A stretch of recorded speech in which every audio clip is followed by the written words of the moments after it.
যুদ্ধবিরতি চুক্তি লঙ্ঘনের পর গত 18 মার্চ গাজায় নতুন করে ইসরায়েলের হামলায় 1500 জনেরও বেশি ফিলিস্তিনি নিহত হয়েছেন। এক প্রতিবেদনে এ তথ্য জানিয়েছে বার্তা সংস্থা আনাদোলু। গাজার স্বাস্থ্য মন্ত্রণালয় জানিয়েছে 2023 সালের অক্টোবর থেকে গাজায় ইসরায়েলি হামলায় এখন পর্যন্ত অন্তত 50,886 ফিলিস্তিনি নিহত এবং 1,15,000-এরও বেশি আহত হয়েছেন।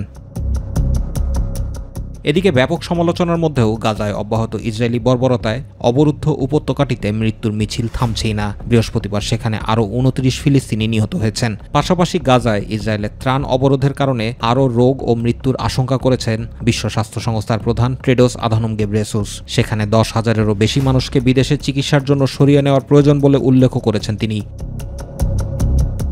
যুদ্ধবিরতি লঙ্ঘন করে ইসরায়েল গত 18 মার্চ থেকে গাজায় বড় আকারের বিমান ও স্থল অভিযান শুরু করে। শুধু তাই নয়, ক্রমাগত নিজেদের নিয়ন্ত্রণ সম্প্রসারণ করে চলেছে দখলদার ইসরায়েল। এখন পর্যন্ত এই উপত্যকার 50% অংশ দখলে নিয়েছে ইসরায়েলি সামরিক বাহিনী IDF। এতে নিজ ভূমিতে অস্তিত্বহীন হয়ে পড়েছেন অধিকাংশ ফিলিস্তিনি।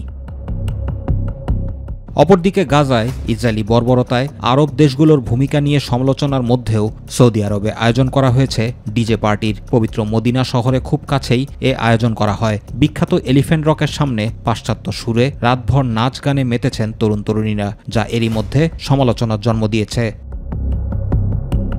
জুবাইর রহমান, মাই টিভি নিউজ।